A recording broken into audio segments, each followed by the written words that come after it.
All right, welcome back to Get to the Joke Season 4, where I am joined with one of my good friends and amazing comedy producer, Nick Bruce of Wisecrackers Comedy. Wisecrackers is probably my home club, even though it's 2 hours away from, or my house actually is, but it's just an amazing club. The Bruce family are an amazing group of people, and I am excited for Nick to be here, especially as Wisecrackers transitions to the next phase of their journey and their growth. I'm very excited for Nick to be here today. So, welcome, Nick. Thanks for coming today. Oh, thanks for having me, Mark. It's a pleasure to be here, to be honest. No, it's It's a awesome. pleasure to do anything right now. I'm bored out of my mind. I've enjoyed. I'm trying to like quickly scan the room and get a feeling of like this is your office and like what the hell am I Oh, looking at yeah. behind you? So it's a bunch of junk. That's actually a painting from a bar that we used to own in for Wisecrackers. It's a book called 10 Nights in a Bar Room. Okay. Um, I don't know where we found it or how we got it, What do you but I mean just have a bunch of Wisecrackers junk. used to own a bar? What do you mean by that? Yeah, when we had a downtown location in Wilkes-Barre, we had a bar in the basement called Guff's. Okay. No idea how we got the name or anything. uh, but we had like a bunch of like lights, like what are they? The tube lights. Yeah, Can't I know think of what the you word. mean. Yeah, Like this. neon lights, and Yeah, yeah, and we had like a bunch of weird art, and that was one of them. And I just was like, I've always really liked that, so I it's just pretty kept it sick. and put it up in my office. I like it. I also am currently sitting on a chair, but the rug underneath it is the original stage rug from that room as well, which is a zebra print rug. That's awesome. It's hideous, but it keeps the room warm in the winter, and you know, it's a very funny rug because you can just imagine all the spit and drinks that have been spilled on I this don't want to. over the I can only many imagine. years. So It's disgusting. I kind of want to understand. So Wisecrackers has been around for over 20 years, and your father Yeah. has started Scott Bruce, and he is was a comic. I guess maybe you can clarify if he is still in the game or not. But kind of what is the background to why he decided to create Wisecrackers, and then when it was it when he started, did he make it a business like an LLC or whatever, or did that take some time for it to actually become one of those? So, my father's still a comic. Okay. He started in 84 or 86. I always forget. I know it's an even year. Hmm. Not 100% positive on that. He was living in State College at the time and driving to New York City to go to catch a rising star, and that's where Oh, he got his wow. start pretty much. Um, excuse me. In the late 90s, he opened Wisecrackers with my mother. They just wanted an extra income and Okay. they wanted to bring comedy to the area that we lived in at the time. And basically, what it we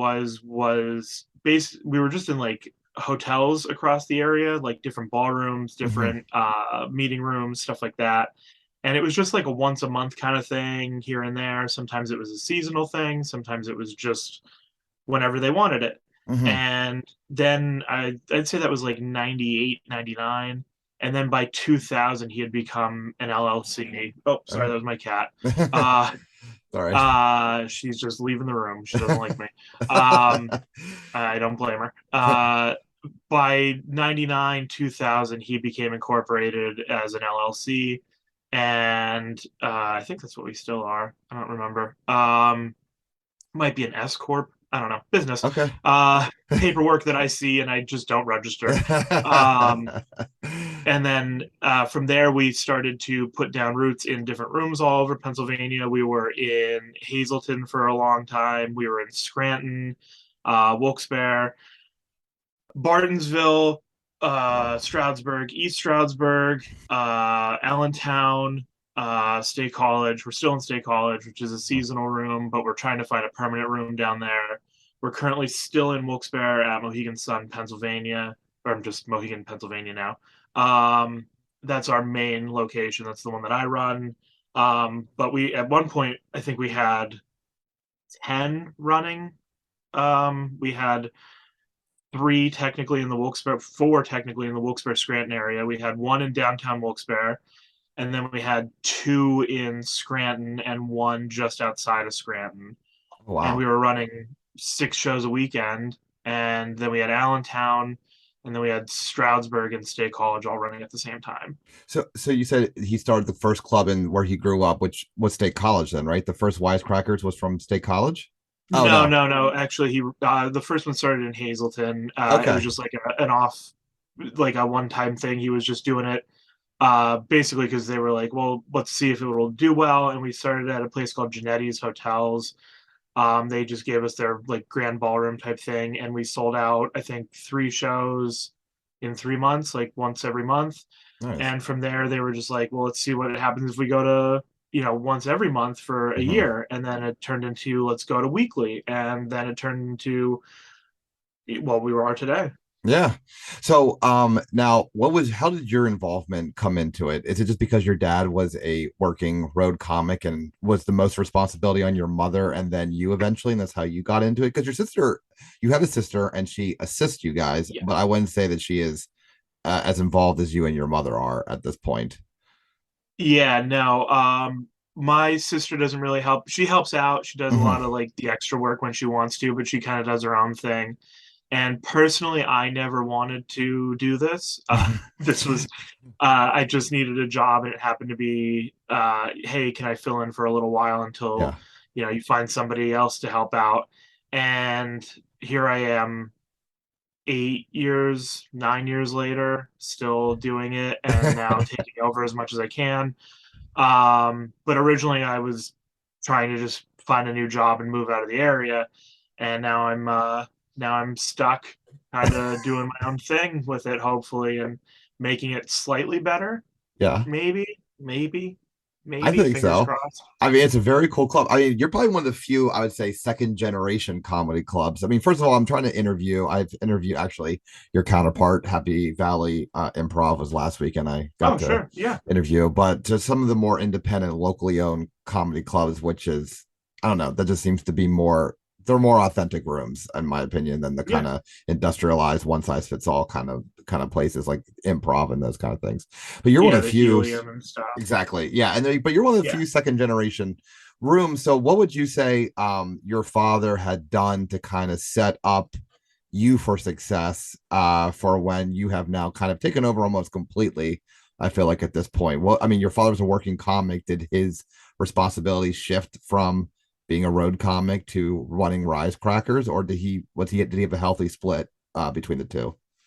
He had a healthy split. I mean, in the '90s, he was late '80s, early '90s. He was always a road comic, and then he was always on cruise ships for a long time. Mm-hmm. And then when the business started, he was still on the road a lot. I mean, I wouldn't say, in the '90s it was 52 or 50 weeks of the year, pretty much, and by 2003, 2004, I'd say he was only doing 48 weeks of the year. Okay. Um, and so it was a little bit different for him. Mm-hmm. Um, it was really when I took over, what he handed me was a turnkey operation. Everything's Mm-hmm. ready to go. Mm-hmm.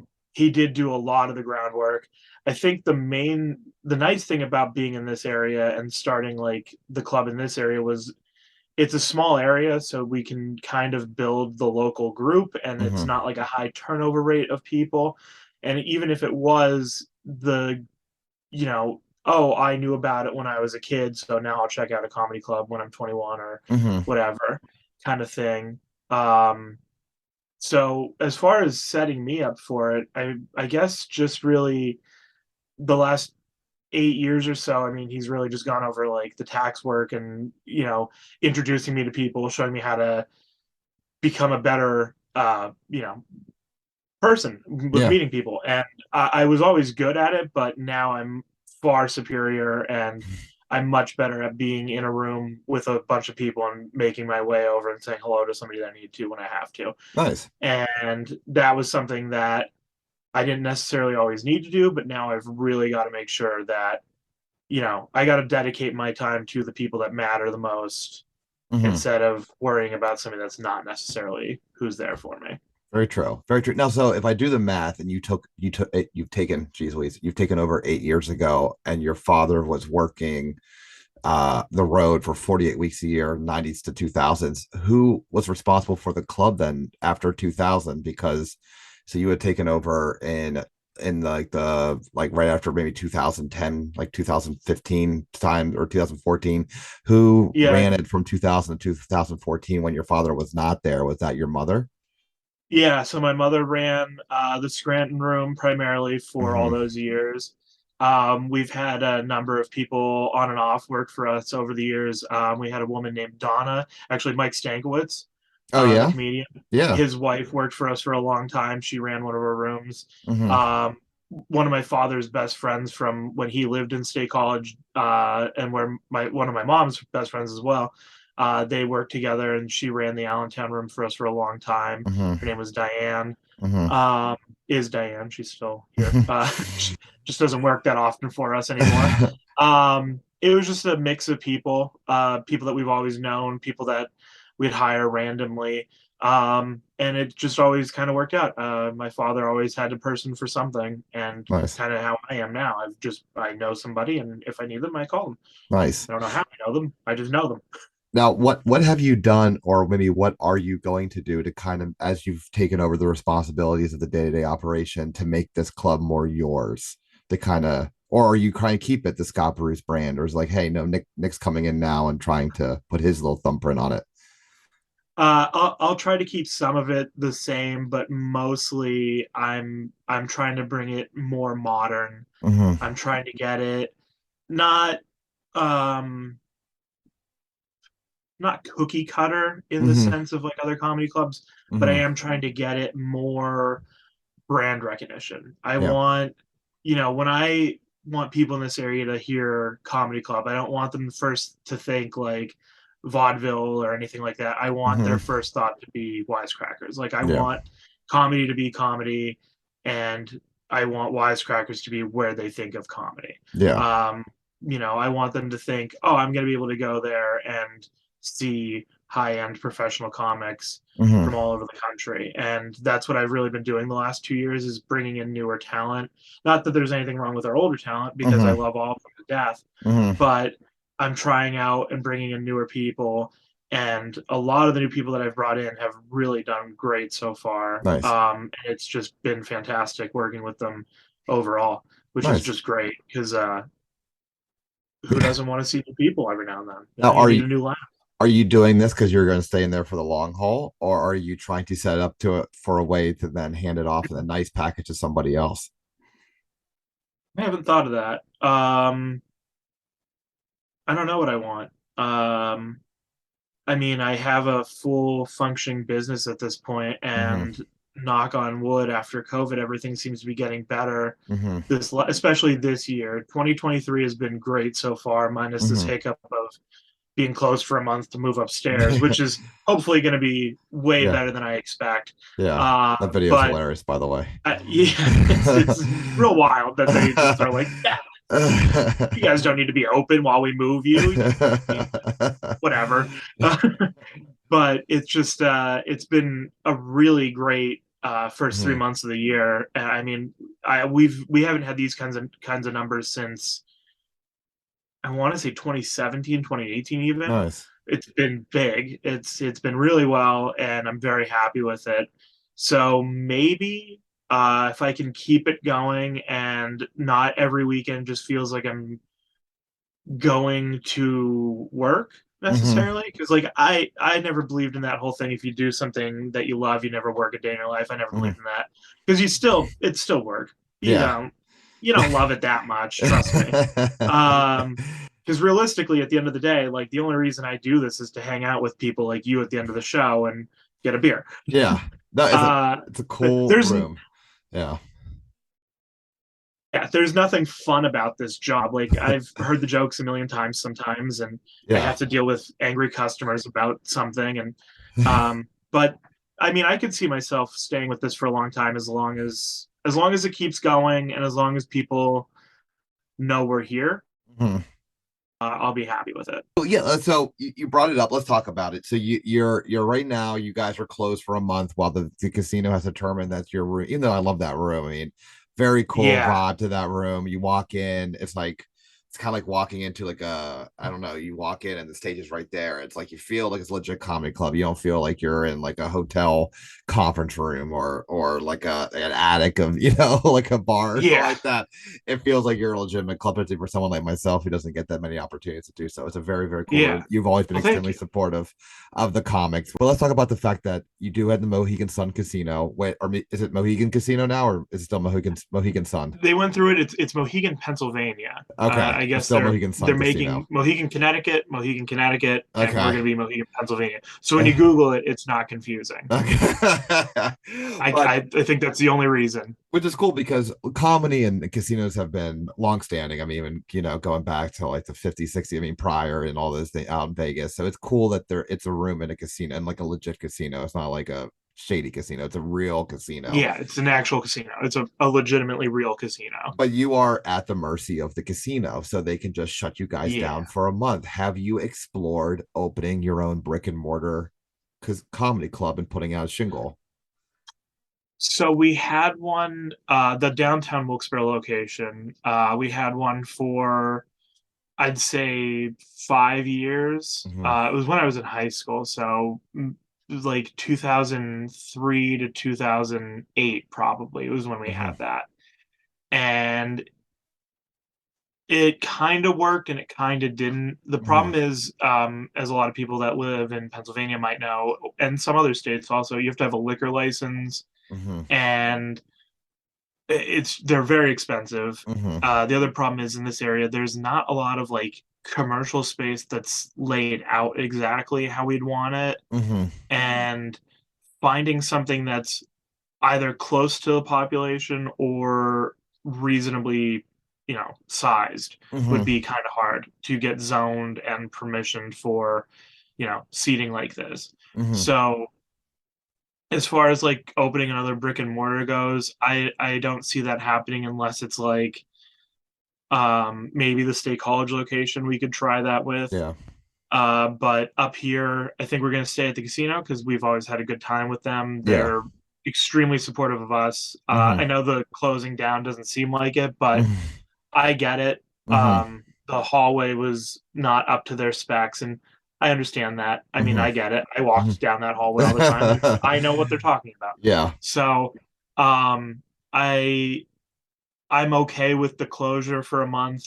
It doesn't it hurts a little bit, but at the same time, it's for the best because I don't know what the new room's going to entirely look like, but we'll be Mm-hmm. getting a brand new full setup for us. Nice. And hopefully that is going to be something that when we're in there, it'll be nice and squeaky clean. And it's Nice. also in a better location than where we were. We Yeah. don't have to go we don't have to go 5 miles from everything. True.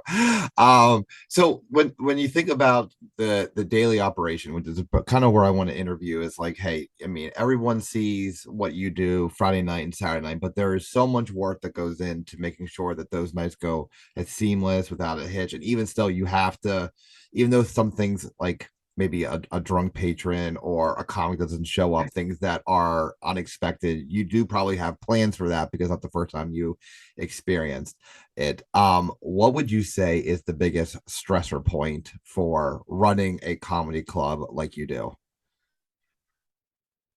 Uh, Last minute cancellations is always the hardest. Of the comic or the customer? Of the comic. Yeah, Okay. sorry. The comedian canceling last minute, like Friday afternoon at four Mm-hmm. o'clock, Mm-hmm.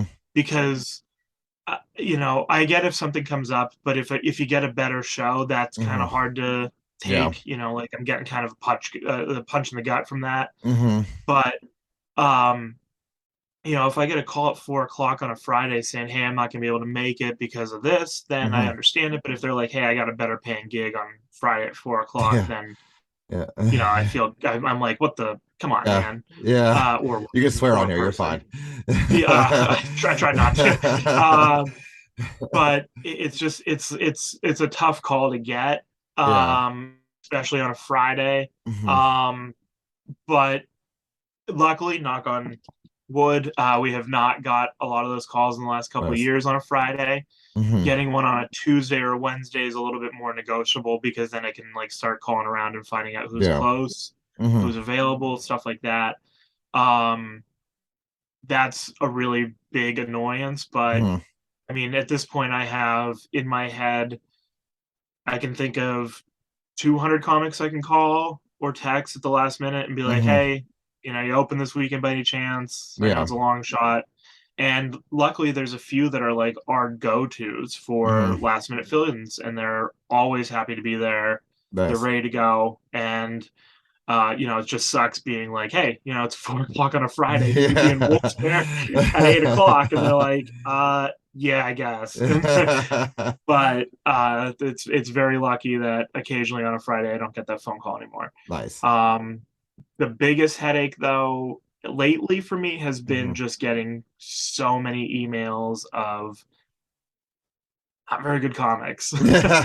uh, People that don't quite get what a comedy club is, maybe. Yeah. I don't know. Yeah. And I'm currently in the process of figuring out how to word nicely that they're not a good fit for our room. Yeah. You just have a It, form it's letter. it's one of those things. Was that? Just do a form letter.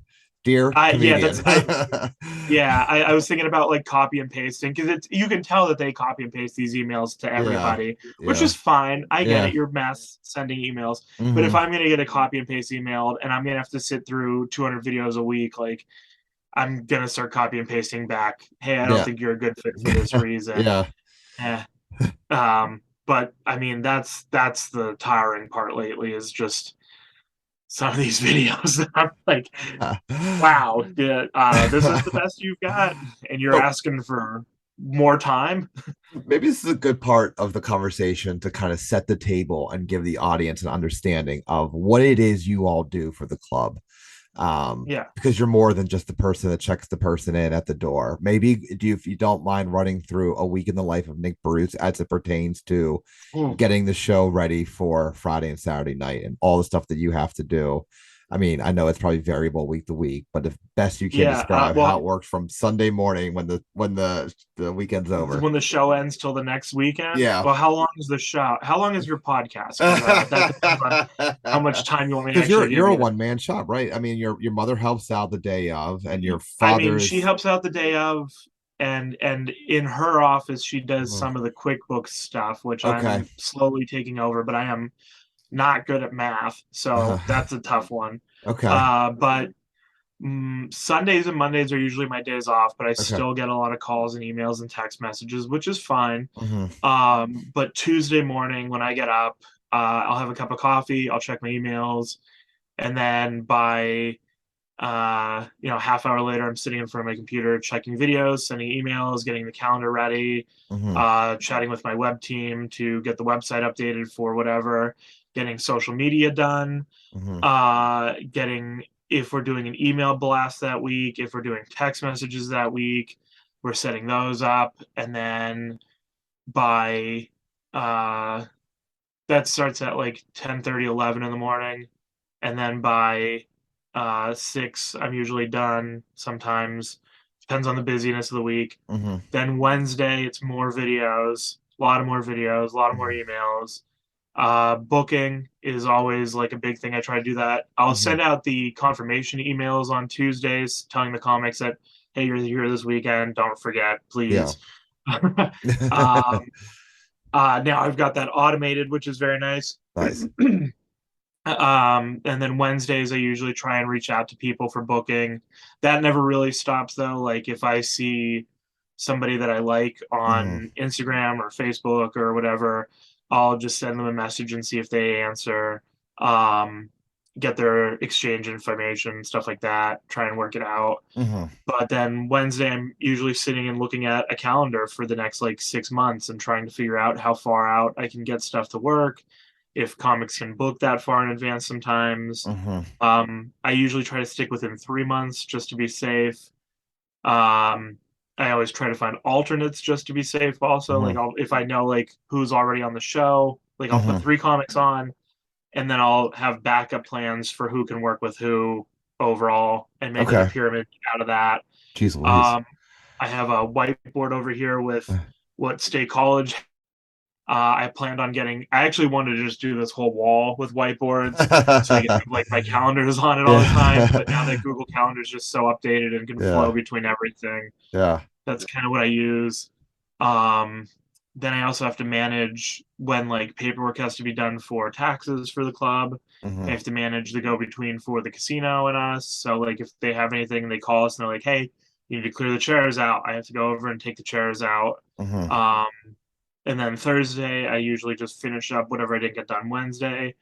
Friday, I take it a little bit easy, try to just get ready for the night. And Hmm. then by 7 o'clock on Friday, I am at the club cleaning tables, stacking chairs, moving chairs, putting new tables in, bringing tables out, putting chairs where they need to go, testing the audio, Hmm. getting lights ready, vacuuming, uh,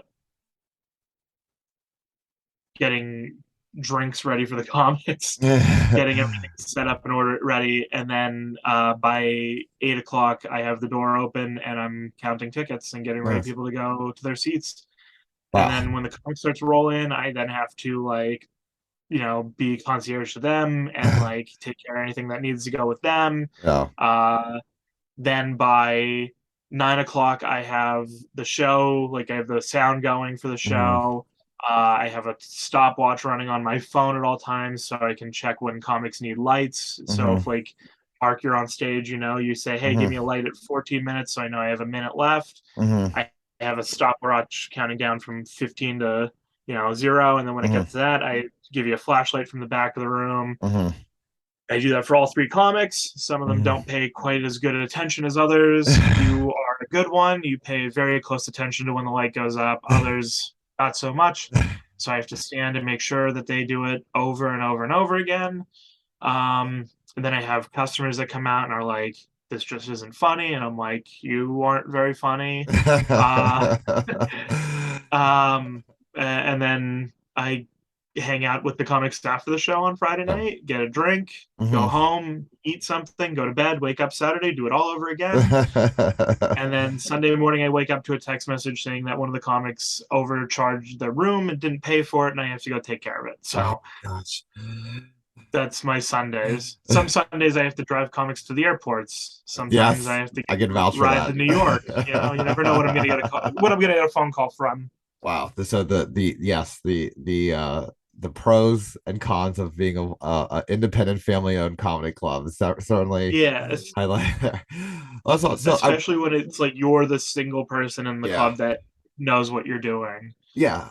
So it's very interesting the way your club turns profit, which is based on ticket sales alone, because there Yes. is alcohol, but the casino takes that. And I guess like the deal you Yeah. have with the casino is that they don't charge you for the space.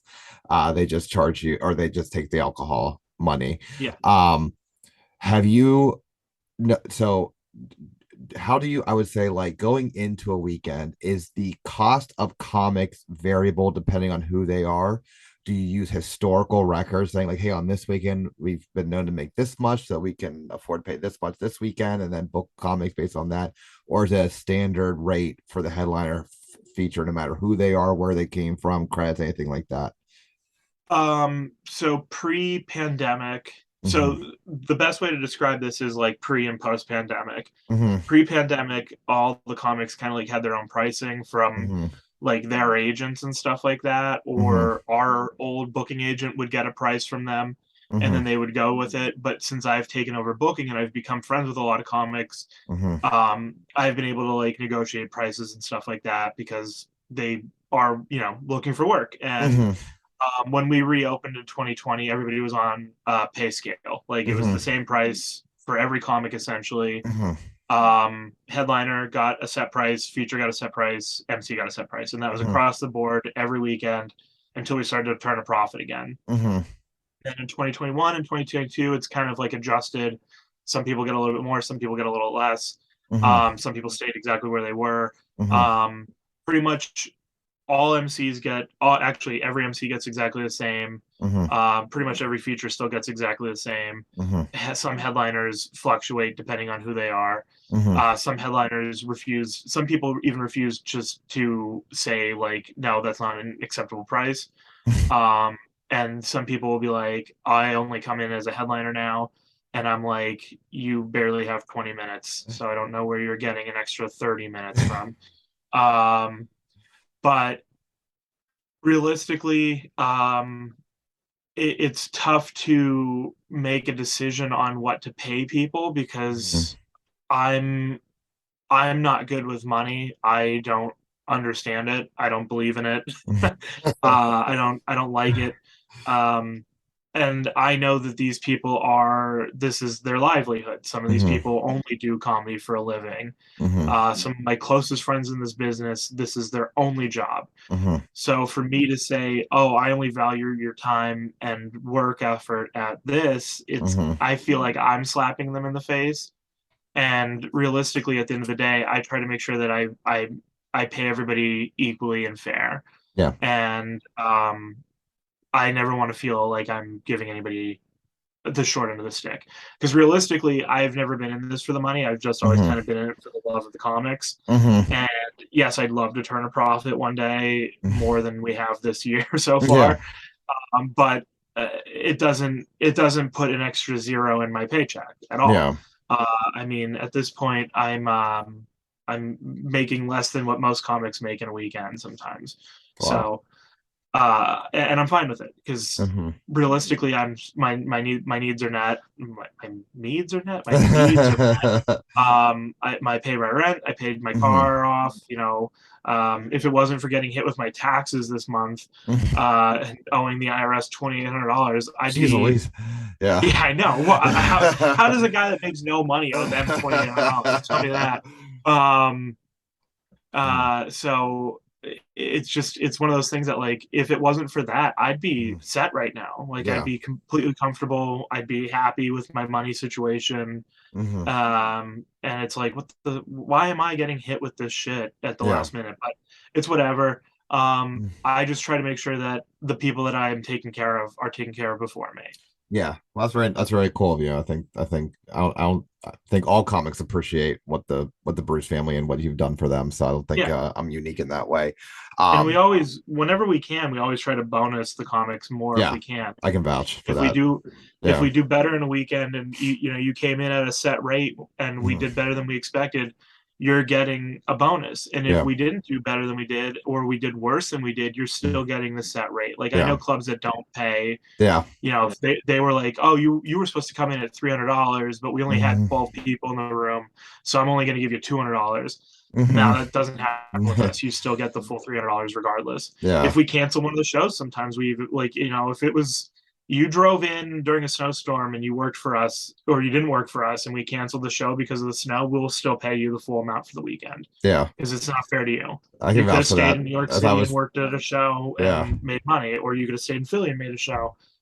I can vouch for We're that. not we're I not think, here to screw people over. yeah, I think I did the last weekend before COVID shut down to what, like 15 people that one night, and yeah, for sure, Yeah. still got paid as you guys said. So yeah, yeah, yeah.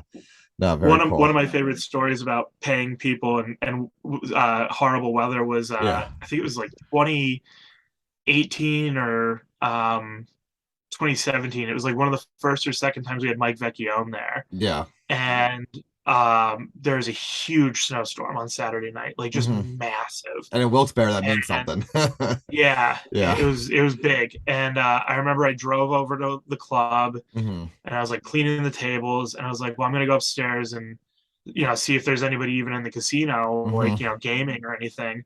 And I'm walking through the casino. There's not a single person that I can see at a single gaming machine, like Which literally. says something. That place is And always packed. Yeah. yeah, and I'm like, I stuck my arms out and like did like a spin, like a top through the casino because I was like, I've just got to do it. And I guess Mike Vecchione was sitting at the one restaurant and he saw me doing it and he Yeah. was like, "What the fuck is that guy doing?" And he goes, "Hey, are we gonna have the show tonight or not because of the snow?" And I'm like, um, I really can't make a call on that until the Yeah. show time. It's only Yeah. 7:30. Yeah. I'll let you know. So he comes walking down at 8:30. I could tell he was in a bad mood already because he was like, I could have went home. I should have Yeah. been in New York already. And at 8:45, I think we had 61 people in the room. And, and he looks at me and he goes, there's more people here than last night. And an apocalyptic snowstorm outside right now. And I go, yeah, I don't know, man. It's Pennsylvania in the winter. I can't tell you. That's I don't awesome. know. And he crushed. He had a great set. And he gets off That's stage. He goes, I don't know what the fuck was going on here, but this was an awesome snow. Like this show yeah, was just great for this. And that's I was awesome. like, yeah, I don't know what to tell you. Yeah, and that's something that, I think people don't really understand when you produce a show that comics have an extra, I don't know, baggage when it comes to booking them. Like you even mentioned as part of some of your dudes had to play concierge to comics, which is not at all something you should be tasked with. Um, it's like when you hire a skilled laborer, like an electrician, they come to your house, you pay them. They don't have demands and requests Yeah. from you in order to do their job. Where comics do, I think a great example. And speaking of the dead, however you wish, but I think the Gallagher story is worth Oh, telling. I'm glad he's dead. That guy can rot in hell. Um, Gallagher is the worst person I ever met, and that's coming from a guy that one time his high school bully threw a brick at him from a Oh my moving car. oh So my god. Gallagher's by far the worst person I've ever met. Yeah, Gallagher just expected everything kind of handed to him on a silver platter. Yeah. He expected the room to look a certain way. He expected the sound to be a certain way. He expected the crowds to be a certain way. Hmm. He was just a terrible person overall. And I mean, it started on he came in early because his show on Hmm. Thursday night got canceled because they didn't sell any tickets at the whatever venue it was. Yeah. And he starts off, he's looking at me and he's mumbling and he goes, "Can you get me some dope?" And I'm like, "Oh, what are you talking? What do you mean, heroin?" And he goes, "No, weed." And I'm like, "Who the fuck calls it dope?" So I'm like, I'll get you weed, no problem." So I get him weed. Friday night comes. I mean, he was just giving everybody that worked with us a hard time. He was giving me a hard time, Mhm. like there was no tomorrow. He was like, "Why aren't you playing surf rock music?" And I'm like, "Because a music license $10,000, Yeah. and, and I'm in a casino where they give me free music, so Yeah. I'll play their radio music for nothing because they Yeah. paid the license already." Yeah. He's like, "Why don't you have candles on the tables?" I'm like, "Because you smash stuff and it knocks the stuff over onto the tables. I don't want to kill anybody. Like, I'm not burning. This isn't the Great White concert where everybody burns to death again. Like, I'm not doing that." The whole weekend was just him just expecting me to do certain things. I'm like, this isn't Yeah. 1974 all over again. Like, I know. calm down, man. You're not a You weren't holding him billionaire. hostage. He agreed to come Yeah, down. Do you have yeah. contracts with people like that? I mean, I know I'm an MC and we don't have a contract, but like, do you do a contract situation with your headliners, or is it just based on good faith and reputation? It's all based on good faith. Some comics, like they're when they have an agent, sometimes they'll have Hmm. like a contract that they want us to sign and send back to them. Hmm. Sometimes it's like, "Oh, I want Heineken 00 in the green room," and I just like cross it out. I'm like, "No green room." I don't have a green room. I'll get you Heineken 00, but I don't have a green room. Uh, Sometimes they're like, "I want the room temperature set at 71 degrees," and I'm like, "Don't have control of the air. Sorry." Uh, I get that like you're a comic and you think that you're a rock star at the end of the day, but unless you're selling at an arena, Mhm. Yeah. you're not. uh, you're coming to my comedy club. I'm Yeah. gonna treat you the same way I treat everybody, which was with the utmost respect. Hmm. I'm gonna give you the best of your time that I can. I'm gonna make sure that all your needs are met while you're there. I did it again. All your needs are It's all met right. while you're there. I'm gonna take care of you. If you ask for a certain drink, I'll try to get it for you if we can. Um, you know, I always make sure that the comics have extra waters. I make sure that Yeah. there's stuff taken care of. If there's a line out the door for the bar, like I'll go and grab drinks for the comics while I Hmm. can. I make sure that like everybody's taken care of because at the end of the day, like I don't want you to think that the club's not doing its best for you. Hmm. Um, that's what I'm there for. Like Yeah. I'm first and foremost, I'm not there for the customers. Hmm. I don't I don't worry about their opinions, their Hmm. facts. Like if they've got a problem, they can tell me Hmm. and I'm going to tell them exactly the same thing. I'm going to go, "It's not my problem. You Hmm. came here. I Yeah. don't know what your problem is, but you're here." Yeah. If the comics come to me and tell me that there's a problem, then I deal with it because they came there for me. Like I brought Mhm. them there. Yeah. I made them come to this building. Like, they're not there because of their free will. Like they need Yeah. the money. I brought them there. I'm making sure that they leave happy. Nice. Um, and I want to make sure that every time a comic comes, that they leave and go home and tell another comic that they had a great time there. Hmm. And that's all that really matters, because if, the word of mouth to comics Hmm. means more to me than putting my face out there. Yeah. Like I haven't been to New York City in a very long time to get my name out there to like Hmm. introduce myself to other comics, because it seems that I've been doing a pretty good job of making sure that comics go home and talk to each other about it. Nice. Cool. So That's very admirable. So so if ticket sales are your sole source of revenue, have you tried to explore other ways to expand and create new profit generation streams, albeit maybe merchandise sales or maybe services to the cost? I don't know what your agreement with the casino is. I don't know if you could even pay to offer things like table service to those at a higher charge. And therefore they don't have to get up from their seats kind of deal. Have you explored any kind of other avenues in order to generate more revenue? So yeah, I've we thought about merchandise. We were thinking about t-shirts or something. Mhm. I'm not sure what to do. Oh, I have one. I should have worn my Um Wisecrackers t-shirt. I didn't even think about I was thinking about wearing it, but I was like, I think that's a little too much. I was like, I'll put on what I wore last night. Um, but I think overall, we're hopefully going to have waitress and staff service back in at the new room, Hmm. at least for most of the show. Hmm. Um, that'll help out a lot. Um, as far as like table service goes, charging up for it wouldn't be really a thing that we could do, because we don't have a way to offer it ourselves, Okay. without hiring somebody, Hmm. which like we'd have to charge enough to cover that person being there. Yeah. And I don't know what to charge to pay for a waitress to come Hmm. and serve you drinks. Hmm. Um, and I don't know how much how many people would sign up for it, because this Yeah. area, like, $25 to them for a ticket in this area. Like when we raised our price from 15 to 20, Hmm. people are like, it used to be $10, and I'm like, yeah, like 11 years ago.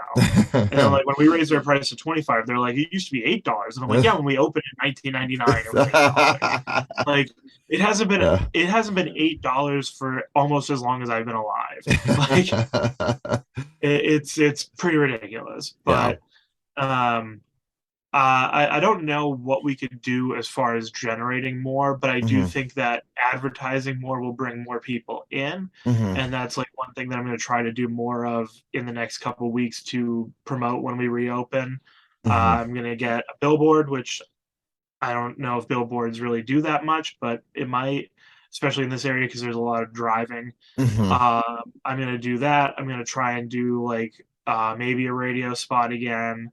We're gonna do more social media promotions. Hmm. We've done like 2-for-1 specials, buy one get one promotions, stuff like that, and Hmm. they never really seem to work out. People never quite understand Hmm. how to do it, which blows my mind. Like we have like a texting program where you can Hmm. sign up and you get the coupon code in the text message, and it says Hmm. like Friday, buy one get one free, Hmm. insert coupon code when you check out. And people will be like, where do I put the coupon code? And it's like right there, right in the little box that says coupon code. And like it didn't work. And I'm like, okay, well then you can't get the discount because you don't get it. I'm gonna tell you. And then they'll like call back and get my mother, who's also 90,000 years old at this point, it feels like, and doesn't understand how coupons on the internet work. And she'll feel sympathetic for them and be like, oh, just show up and tell them at the door. And I'm like, no, that's not the point of the coupon code being online, because then the coupon code online makes sure that people buy the ticket online, and Yeah. it makes sure that they're coming back again Yeah. because we see that they purchased in the Yeah. past. We have a way of retracking our customers then. Who does clear your tickets? Do you use Eventbrite or who is your ticket clear? We just use PayPal actually. PayPal. Okay.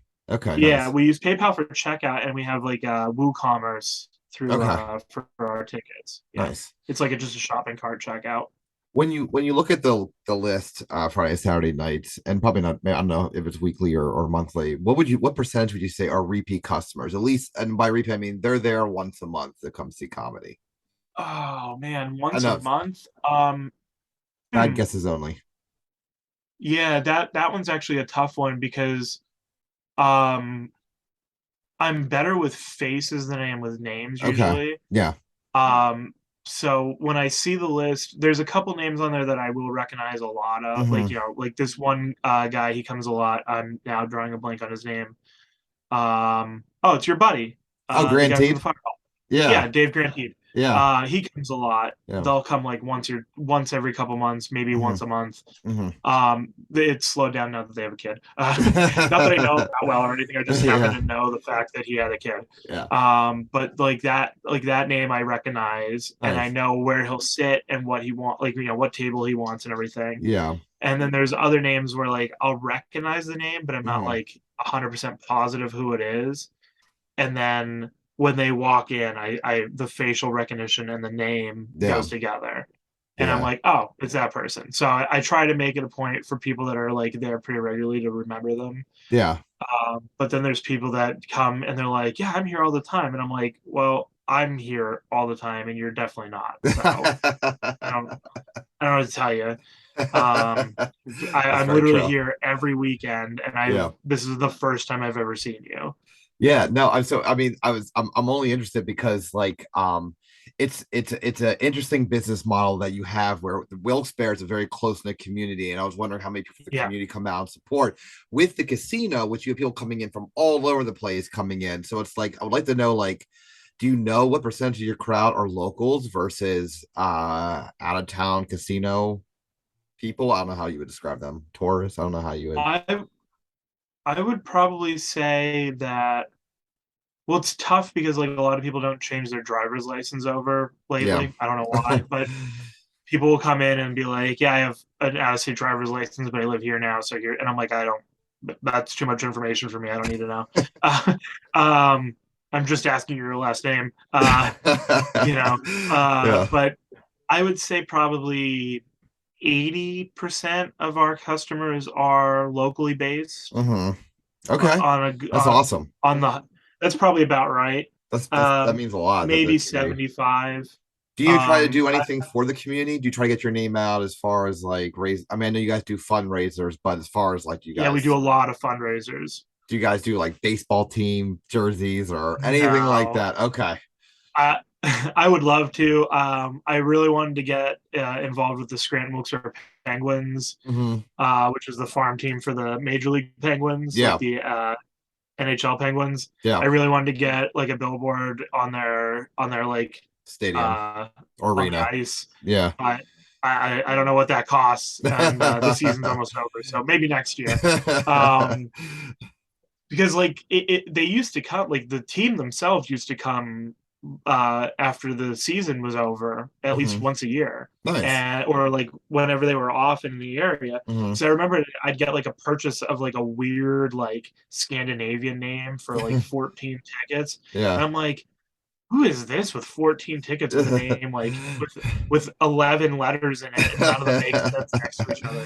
And then they'd walk in and I'm like, oh, it's a bunch of handsome hockey players and their girlfriend. And and I always would be like, hey, you hook me up with tickets, I'll hook you up with tickets. Yeah. Like tit for tat here. Quid pro quo at Put the me in charge as your wisecrack. marketing director, and we'll really make something work Yeah. here. Um, but no, we just do a lot of fundraisers. We've raised, I think it was in like 2016 or Hmm. 2017. We hit our 1 million donated mark in Oh wow. fundraiser money. Very cool. So we're probably well over that now. Nice. We're probably closer to 1.5 million.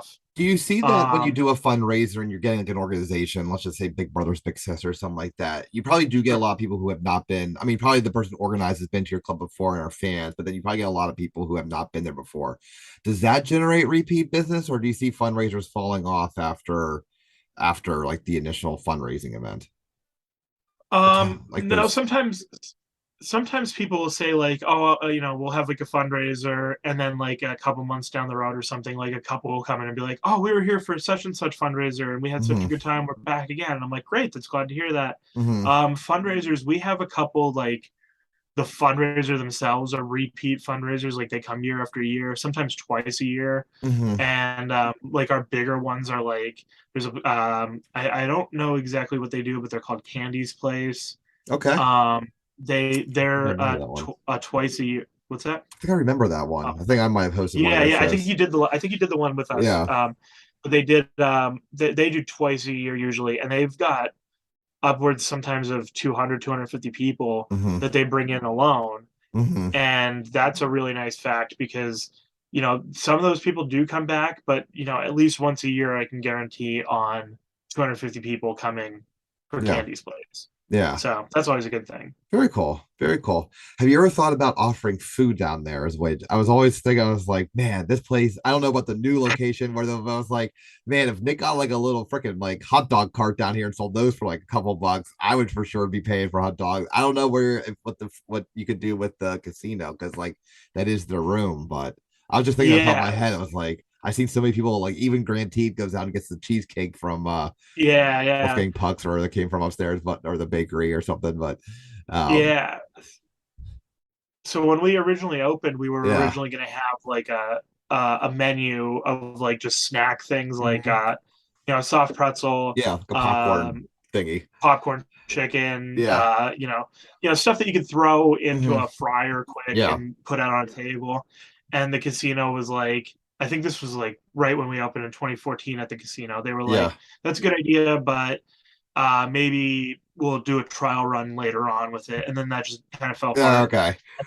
And then we did for a long time Hmm. have chips, popcorn, and pretzels. Like you could get like a basket of chips, popcorn, and pretzels, whatever you wanted. Yeah. And then whenever we got rid of waitresses, they got rid of those too. Oh, So it okay. was very, like one of those weird things. And I Yeah. always kind of just chalk it up to like a safety hazard thing, maybe. Hmm. Like if somebody starts choking on a pretzel, all of the waitresses were certified in CPR and first aid. So I kind of figured like the reason we got rid of those was because of that. But Yeah. I mean, I'm certified, so I don't really know. I mean, I Like mean, I can give the Heimlich if I have to. I guess I mean it just goes to show what it's like to I mean you are a solo show. I mean you are not solo Yeah, show like in that sense, but like a solo operation in which you wear yeah, multiple hats over the course of just a very small time frame, which is commendable, but at the yeah, same time it does limit what you can. And it's like, hey, if we hire somebody, we gotta pay them. It's yeah, it's a tricky business. What would you say? What would you say like in running now that you have control of the day-to-day operation, what would you say is like something where you see like the biggest waste happen that you would like to clean up, and just the maybe like your time being spent on non-valued activities or time being spent on high cost things or anything like that that you think is like, hey, within your control, this is something that I could do to maybe not generate revenue but overall save cost savings. uh, personally, Hmm. um,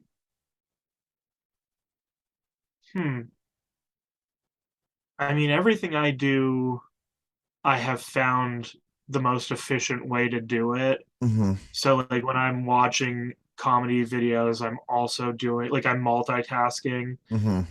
So, like, passing that off to somebody else wouldn't be efficient. I think like having somebody else do like the bookkeeping as far as like money wise would be helpful. Hmm. Um, because we're using like a really outdated QuickBooks and everything. Like it's on a laptop that if the laptop dies, we're fucked. Like to put it lightly, like we are fucked. I don't mean to Um, laugh, but this is funny. like I back that hard drive up once a month onto an external hard drive, Yeah. but I can tell you right now, I don't think there's a version of QuickBooks that'll read that. Uh, um, but I think that's our biggest money waster. Realistically, actually, Mhm. now that I think about it, the biggest money waster is resetting the room every Friday and Saturday. That is Like if odd we have, that you do that because nothing else. I mean, yeah. I know this is kind of moot now because you're going to a new space, but even if it happens in a new space, it's like it's the only thing going on there. Why are they so concerned? I don't Well, know. well, with our current spot, like we don't have to reset it. I meant like resetting as like just rearranging it, not like Yeah. fully bringing everything in and out.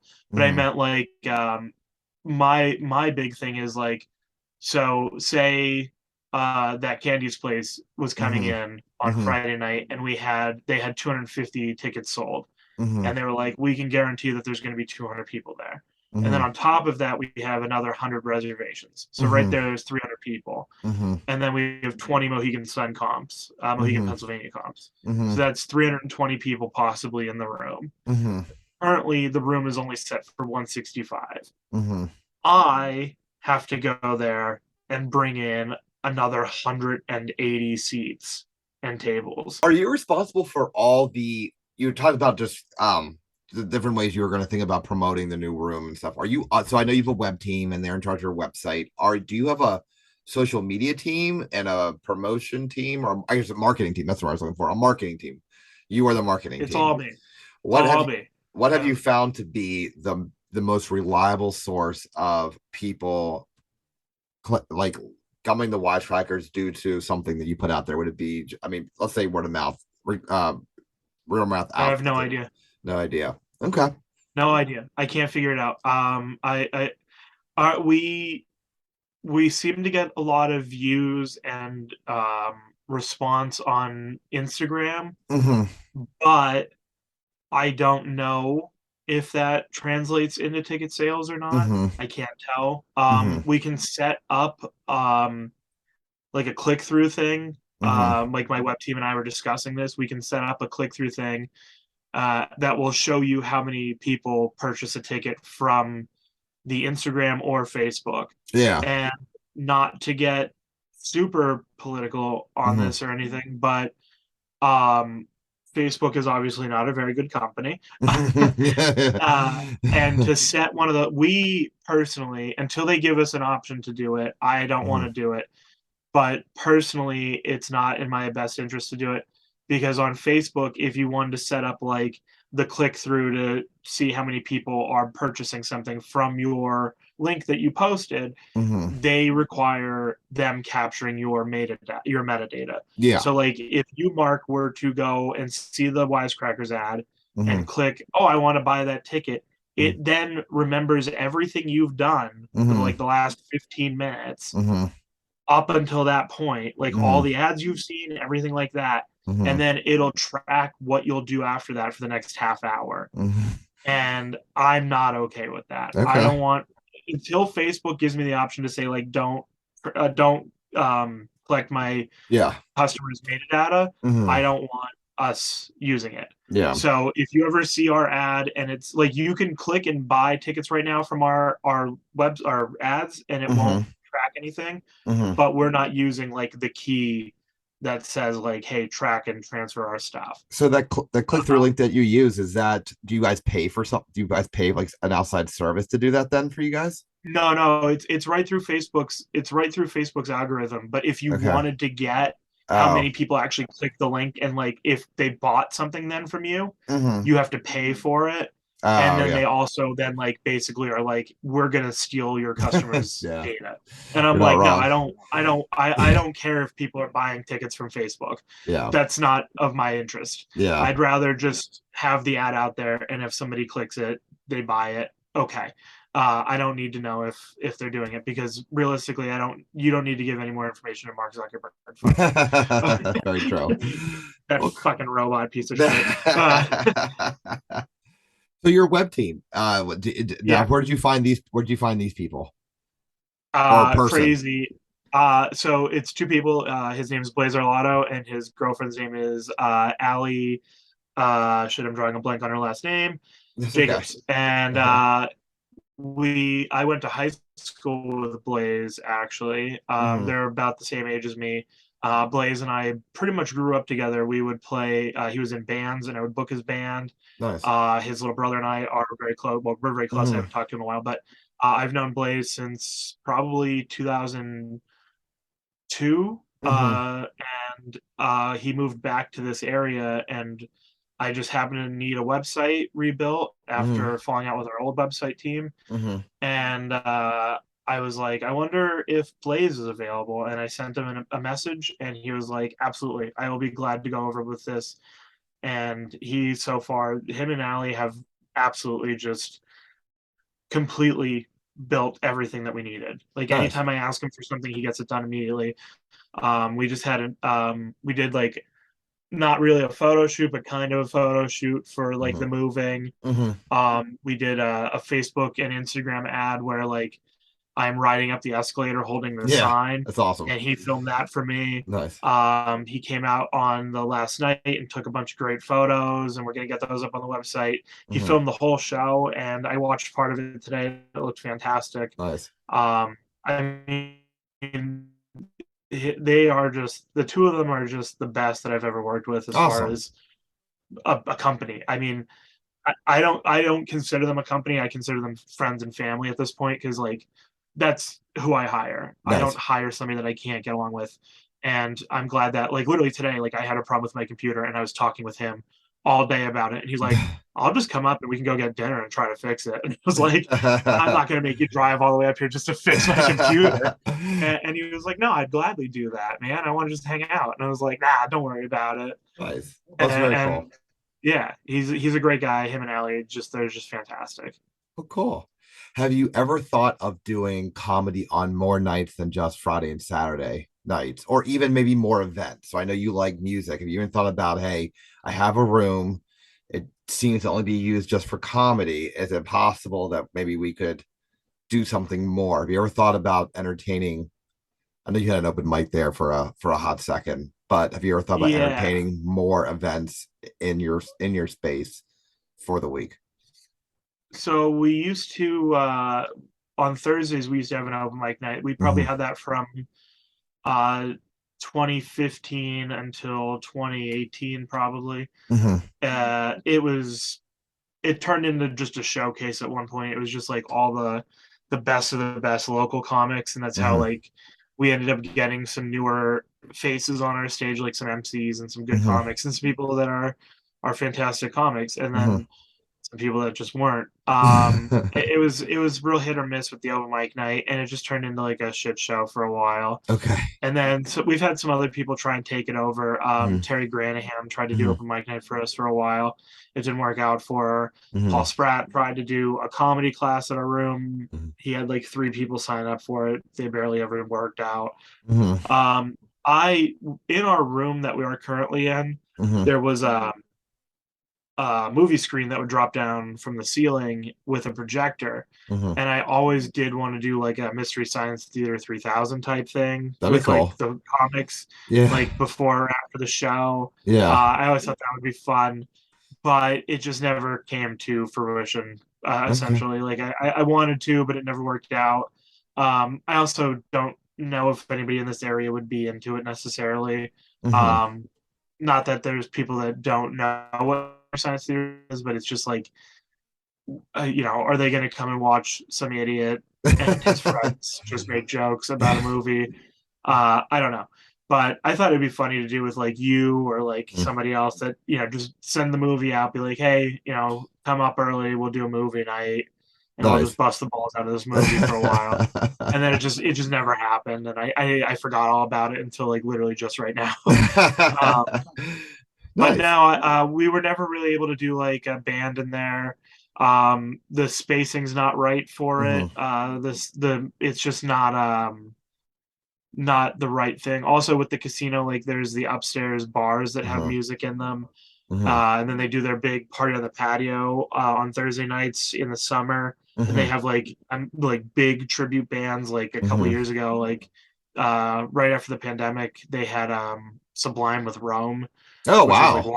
Yeah, And it that's was cool. free. Like you could just walk out and watch I've it for heard you talk free. about the fact that it was free, but I Yeah. didn't realize it was free with Sublime in Rome. Yeah, yeah, no, I couldn't believe it either. I was like, "What?" And they're like, "Yeah, I guess they just need work." And I was like, "Yeah, but they're not getting like, how are they getting paid?" Yeah. Then you realize that they sell like a half a Yeah. million dollars in beer in one night, and you're Yeah, like, that's "Oh, that's how true. they're getting paid." Next week, Blind Melon. Two of the three surviving. The blind melon. All I can say is life is pretty boring in Wilkes-Barre.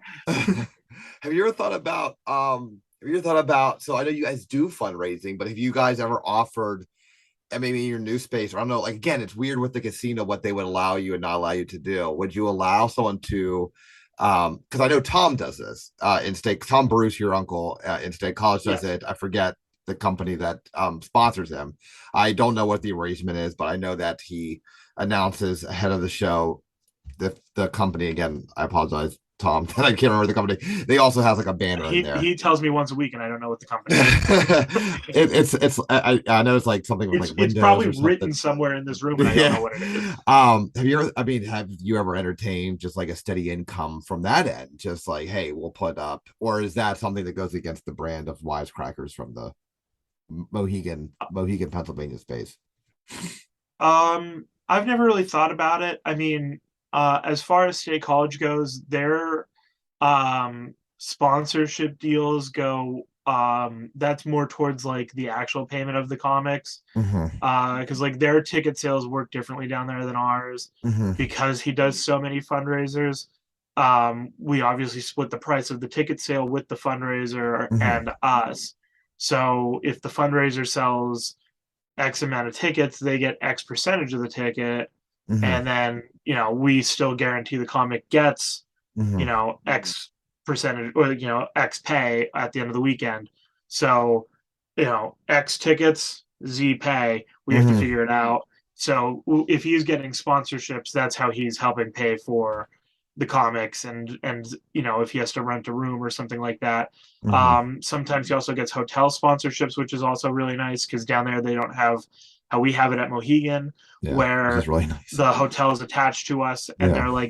they're more than happy to accommodate us with 3 hotel Mm-hmm. rooms for the weekend because they get the extra benefit of having us there, so they get Mm-hmm. the rooms for free. Mm-hmm. Whereas down there, sometimes he has to pay for the hotel rooms, Mm-hmm. and sometimes he'll get sponsored by the hotel itself, or you stay at his house, which is Mm-hmm. from the comics. They like it, and it's also a little weird. They weren't prepared for it, and I'm like, I didn't know either, so don't ask me about it.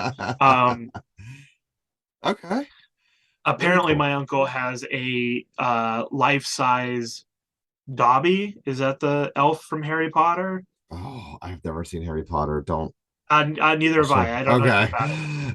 about it. But Lori Palmentary was staying at their house recently with Nick Griffin, Okay. and Nick walks into Lori's room and goes, "You have to see what's in my closet." And there was a 3'5" Dobby elf, like in a glass case. Like it's like an actual movie prop. I had no idea my family has this in their house.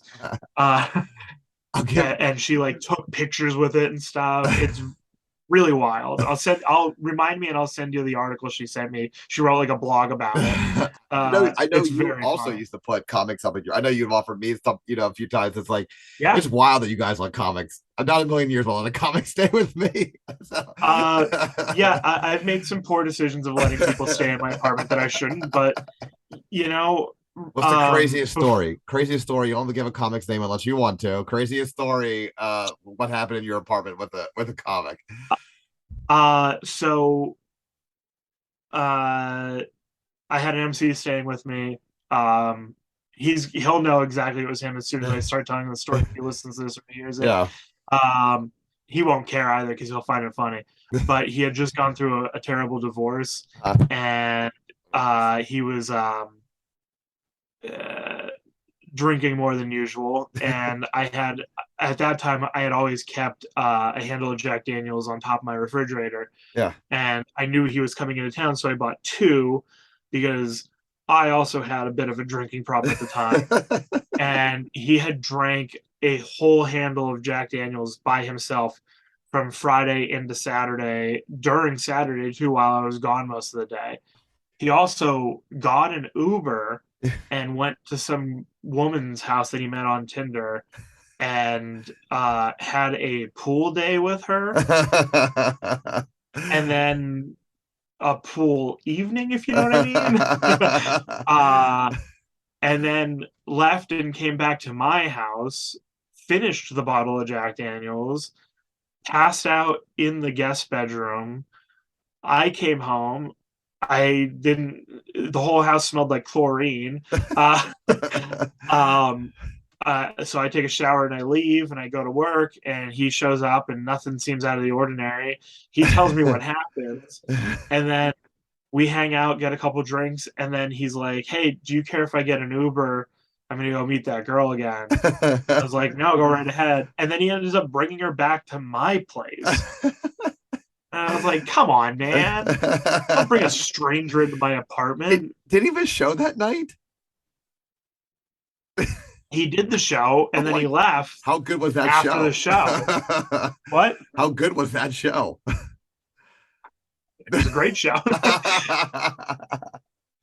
Awesome. While we're on Yeah. the subject, I have to ask, and I asked you before the show, I'm thinking like anything I should stay away from, and you did not mention this, and maybe you'll ask me to cut this out. But is it true that Wisecrackers operates a club in a what is it, a couples resort with very loose morals and scruples? Uh, I've heard rumors from other comics that they may have performed there at some point, and maybe still do. I don't so know.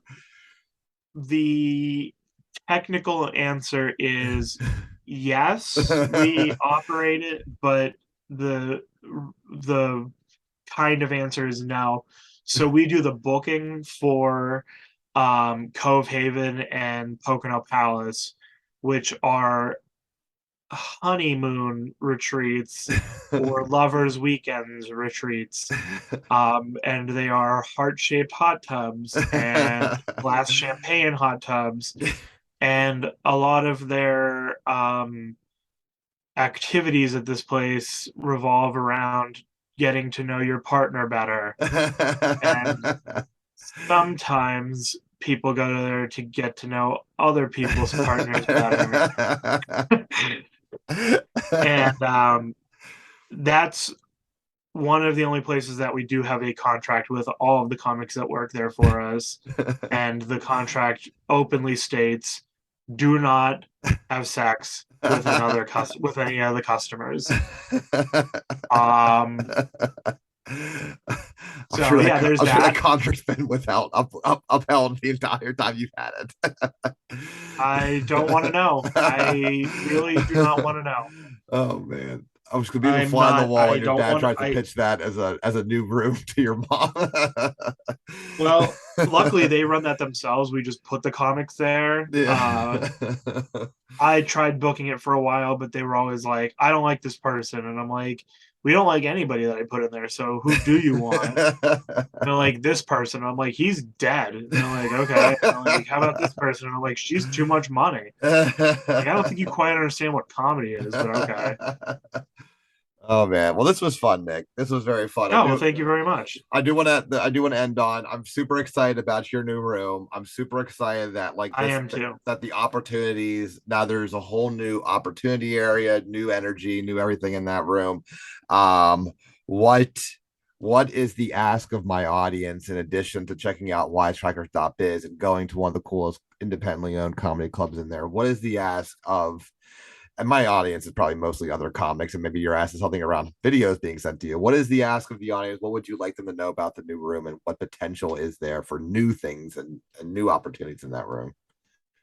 Um, Check us out on Facebook and Instagram. It's Wisecrackers Comedy on both, I believe.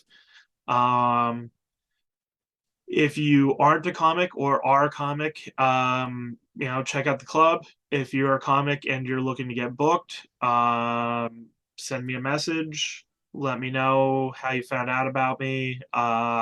Send me a good quality 15-minute video. If you don't have a 15-minute video, send me a 5-minute video and some other videos if you have them, whatever you may have. Do not tell me you're a TikTok comic. I don't care. That's not funny or relevant at all. Um, that doesn't drive views or sales in my mind. I know that people are making millions off of it right now, but I don't see it lasting. uh, especially considering that Mark Zuckerberg's also trying to get that shut down. So good luck with that one. Um, uh, but no, I don't really have I don't really have anything for anybody to do. Just if there's a local comedy club near you that you don't support, go support it. They need it more than ever right now. The last few years have been tough on all of us. There's like Uncle Vinny's in North Jersey. There's a couple all over the Philly and the area. Go check Mhm. out Mark's show. Mark runs a great show. I've been to it. It's fun. Uh, he runs two of them. You have the one at the in Phoenixville and in Harrisburg, The right? Phoenixville one, that's razor thin margins at $5 a ticket. So I do run Hey, the one in look, Hershey. That's the only one right margins only matter unless you're now. really not making it. But hey, look, if you're not making any money, as long as Um, you're getting stage time, that's what that's matters. true too. If you're an up and coming comic and you're wondering how to stay in this business and get better at it, stage time. Just Hmm. do as much stage time as you possibly can. Record yourself all the time, even if it's just audio. Hmm. Um, constantly be writing, constantly be perfecting. Never stop thinking about it. Um, don't go stale. Don't give up. Don't go stale. That's the Nice. only things I can say. What would you say to somebody who was interested in opening their own comedy club? Fucking don't. Uh, um, do it somewhere that there's not another one around you. Um, if you do it somewhere near you that there's another one near you, make sure that your population's big enough for the two. Okay. Uh, don't try to overlap. Like, don't try to book the same comics because that'll make it tough. Hmm. You don't want to have it like my area between the major metropolises in this area. There's probably only give or take 200,000 people ish in this Hmm. area. Hmm. And of that, I can only get the people that are over 21. So let's cut that down. Hmm. Um, that's a tough part, but know your audience, find a budget, um, and try to treat your comics like you would treat somebody that you have known your entire life and realize that those people are doing you a massive favor by coming to you to work for you. Um, And the other way around. I mean, comedy yeah, is a supply and demand business. The demand is very, it's a very big supply high, demand. and Yeah, very little supply as far as stages are concerned. So, yeah. uh, yeah, no, I mean, I think all comics appreciate, especially what you and your parents have done for them, and Well, thank you. just Yeah, the hospitality layer. That, I mean, you've mentioned it. I think it's probably the thing that you've talked about the most as far as like, hey, taking care of the comics, and I certainly don't disagree with that whatsoever. So, well, thank you so much, Nick. This was cool. Sorry to keep you for an hour and a thank you. half, but this is really nice. Please Oh, check don't worry out about it. Wisecrackers on I wasn't doing anything. Wisecrackers.biz. On Wisecrackers.biz. They have a location in both Wilkes-Barre, Pennsylvania, or I should say Mohegan, Pennsylvania, and then also in State College, Pennsylvania as well. And then you guys, I don't know, do you guys have rooms that kind of pop up here and there? I know like Tom does that, but I'm not sure that's you. And you're like, No, not so much us. okay. We do have like a offsite in Elmira, New York, that we do like a show at. And then we'll do like offsite fundraisers for anybody all over the country or all over the state, I should say. Um, but if you want to book a fundraiser, you can book us right at Wisecrackers in Mohegan, Pennsylvania. Or if you want to book something outside of us and want to do it for your fire hall or Mhm. whatever, you can reach out to us and we'll get back to you and we'll get you something. Yeah, probably the easiest fundraiser you can put on where they do where It's Wisecrackers does super all the easy. week, well, all the week, all the work. So, Yeah. well, well, I thank you. literally do it all. You sell the tickets and I do everything else for you. You You also just sell the have to tickets. show up. Yeah. All right, Nick. Well, hey, thank you so much, and I appreciate your time, and I look forward to seeing you too, and the best of luck with your new room at the Mohegan Casino in Wilkes-Barre, Pennsylvania. Thank you, Nick. Thank you, Mark, very And, much. and I'll stop recording, but I'll say goodbye to you. All right, buddy. Let me